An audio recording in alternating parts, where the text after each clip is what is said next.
ముందుగా నా ప్రియమైన సబ్స్క్రైబర్లందరికీ నమస్కారం. ఇంకా మన మిత్రులచే సబ్స్క్రైబ్ చేయించవలసిందిగా మనస్ఫూర్తిగా కోరుకుంటూ, ఈ వీడియోలో ఒక గణిత సూత్రానికి సంబంధించి వివరణ ఇవ్వబోతున్నానండి. ఒక గణిత సూత్రానికి సంబంధించి ఇది మ్యాథమెటిక్స్ బ్యాక్‌గ్రౌండ్ వాళ్ళు అవ్వచ్చు, నాన్ మ్యాథమెటిక్స్ బ్యాక్‌గ్రౌండ్ అవ్వచ్చు. ఎవరైనా మనకి నిత్య జీవితంలో గణితం మనకు ఉపయోగపడుతుంది కాబట్టి నేర్చుకోవడంలో, వినడంలో తప్పేం లేదని చెప్పేసి నా ఉద్దేశం. ఓకే. రైట్. క్వెషన్‌లోకి ఎళ్ళే ముందు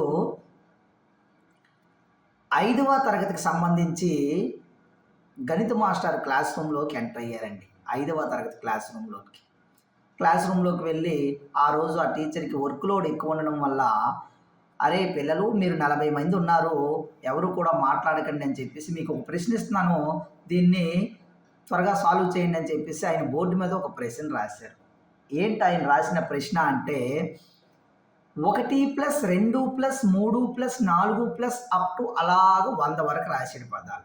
రాసి ఇవన్నీ కలిపి దీని ఆన్సర్ ఏంటి చెప్పండి అని చెప్పేసి మాస్టర్ ప్రశ్న ఇచ్చారు. ఆయనకు వర్క్ లోడ్ ఎక్కువ ఉండడం వల్ల 5వ తరగతి స్టూడెంట్లు కదా, 1+2 3, 3+3 6, 6+4 10 అలాగే చివరి వరకు 100 పదాలు వేసి కలిపి దీని ఆన్సర్ చెప్పండి అని చెప్పేసి ఈయన ప్రశ్న ఇచ్చాడు. ఇలా కూర్చున్నాడు రామకృష్ణ అనుకుని కూర్చొని ఈయన వర్క్ స్టార్ట్ చేస్తున్నాడు. ఇంకా ఇలా స్టార్ట్ చేసే ముందు ఒక స్టూడెంట్ లేసి, "మాస్టారు ఆన్సర్ అయిపోయిందండి. దాని ఆన్సర్ 50, 50 అంటే 5050 అండి. 1 నుంచి 100 పదాల వరకు వేసేవన్నీ కూడా కలుపుకుంటూ వచ్చే రిజల్ట్ 5050 అండి" అని చెప్పేసాడు. మాస్టర్ ఆశ్చర్యపోయాడు. అసలేంటి ఇది కరెక్టేనా? కాదా? ఏంటని మాస్టర్ కూడా ఫార్ములా ఎక్కడ ఏంటి అనేది ఇంకా తెలియకపోవచ్చు. ఆయన యాదృచ్ఛికంగా ఒక ప్రశ్న రాసేసాడు బోర్డు మీద ర్యాండమ్‌గా. 1, 2, 3, 4, 5, 6 అలాగే 100 వరకు పదాలు వేసి కలపండ్రా అని చెప్పేసి. కలుపుకొని కూర్చుంటే పిల్లలు ఇంతలోపు ఈయన వర్క్ చేసుకోవచ్చు అని ఈయన ఫీలింగ్ పాపం. ఒక పిల్లాడు చిచ్చరపిడికి మాత్రం, మరి క్లాస్ రూమ్‌లో అందరూ ఒకేలాగా ఉండరు కదా! ఒక చిచ్చరపిడికి ఉన్నాడు మహాగణుడు. ఆయన లేసి దాని ఆన్సర్ 5050 అని చెప్పాడు. మాస్టర్ కింద మీద పడి ఏదో ఒక విధంగా చేసి దాని ఆన్సర్‌ని 5050గా నిర్ధారించాడు. రైట్. Very good. మంచి పిల్లాడు. ఎలాగ ఏంటి? అవునురా పిల్లలందరూ కూడా అలాగా కుస్తీలు పడుతుంటే నేను ఇచ్చేటటువంటి ప్రశ్నతో నువ్వెంత తక్కువ సమయంలో ఈ ఆన్సర్ ఎలా ఇవ్వగలిగావని చెప్పేసి ఆ పిల్లాడిని ప్రశ్నిస్తే, ఆ పిల్లాడు చేసే విధానం చెప్పాడనమాట. ఏంటని? పిల్లలందరూ కలుపు కూర్చుంటే ఈయన మాత్రం ఏం చేసాడు, "మాస్టర్ మీరు ఏం చెప్పారంటే 1 నుంచి 100 పదాలు వేయమన్నారు కదా! అవన్నీ కలపమన్నారు కదా!" అని చెప్పేసి ఫస్ట్ 1+2+3+4+ అప్ టు అలా చుక్కలు పెట్టి అన్ని పదాలు వేయలేదు. చివరి పదం ఏంటి? 100 కదా! 100 వేసాడు. దానికి ఒక ఎస్ అని పేరు పెట్టాడు. అవన్నీ కూడా సమ్మేషన్ కదా! అన్నీ కలపడాలి కాబట్టి, అన్నీ కలుపుతున్నాం కాబట్టి సమ్మేషన్ కాబట్టి ఎస్ అని పేరు పెట్టి 1 నుంచి 1+2+3+ అప్ టు 100 వేసి రివర్స్‌లో మళ్ళీ నెంబర్లు రాశాడు. ఆ చివరి పదం తెచ్చి ముందు పదం కింద, దాని ముందు పదం ఈ రెండవ పదం కింద. అంటే ఆ చివరి 100 అనేది 1 కింద రాశాడు. ఆ 100 ముందు ఎవరుంటారు? 99 కదా! ఆ 99 తెచ్చి 2 కింద, ఆ 97 తెచ్చి 3 కింద. అలా మనకి ఈ పదాలన్నీ కూడా రాసుకొని పోయాడు. ఫస్ట్ దానికి ఒక ఎస్ అని పేరు పెట్టాడు. ఆ రెండో దానికి కూడా ఎస్ అని పేరు పెట్టాడు. గీత గీసి కలపడం మొదలుపెట్టాడు. ఎస్ ఏమవుతుందండి? 2s అవుతుంది. ఈ ఎస్ కలిపితే 2 ఎస్‌లు అవుతుంది. ఈజ్ ఈక్వల్ పెట్టి 1కి ఎవరిని కలిపాడు? 1కి 100ని కలిపాడు. అంటే ఎంత వచ్చింది? 101. మళ్ళీ 2 కింద ఎవరిని రాశాడు? 99ని రాశాడు. మనకి ఎంత వస్తుంది అక్కడ? అక్కడ కూడా 101 వస్తుంది. 3 కింద ఎవరిని రాశాడు? 98. అక్కడ కూడా ఎంత వస్తుంది? 101. అలాగే ప్రతి పదాన్ని ఆ కింద పదం కలిపితే ఆ చివర మనకి ఎవరున్నారు?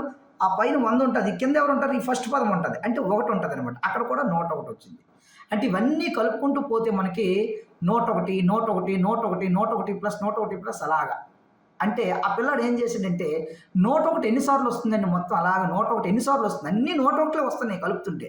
అవి ఎన్ని సార్లు వచ్చి 100 సార్లు వస్తుంది. ఎందుకు 100 పదాలు కదా అవి. 101 అనేది 100 సార్లు వస్తుంది. ఇప్పుడు మనకు జనరల్‌గా 3 5 సార్లు వచ్చిందనుకోండి, దాని వాల్యూ ఎంత? 3 5 సార్లు వచ్చిందంటే 3 5లు 15 అని చెప్తాం కదా! అలా 101 100 సార్లు వచ్చింది. అంటే 101 ఇంటూ 100.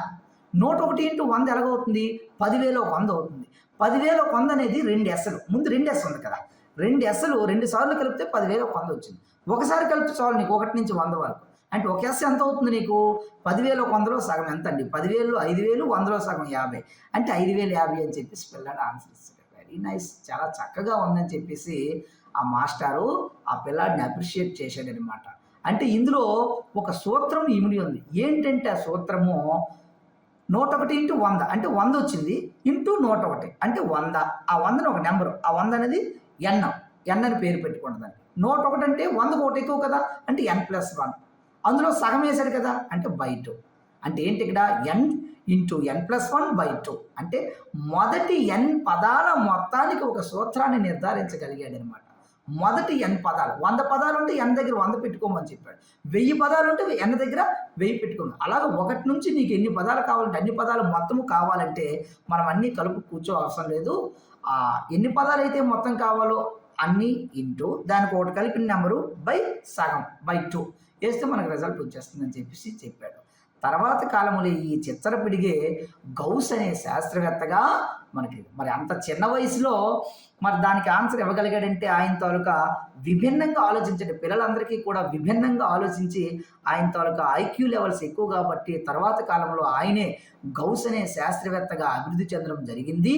ఆయన తరువాత కాలంలో గణితాన్ని పక్కన పెట్టి భౌతిక శాస్త్రం మీద ఎక్కువగా ప్రయోగాలు చేసి ఆయన పేరు మీద గౌస్ సిద్ధాంతాన్ని కూడా నిర్వచించడం, దాన్ని నిరూపించడం, ఆ సూత్రంతో మనకు బయట సొసైటీకి ఇవ్వడం, ఇవన్నీ కూడా తర్వాత కాలంలో జరిగాయి. Okay, right. మొదటి n పదాల మొత్తానికి సూత్రము n/n+1/2 అనే అంశాన్ని మనము ఈ వివరణ ద్వారా నేర్చుకున్నాం. ఓకే, థ్యాంక్ యూ, నమస్కారం.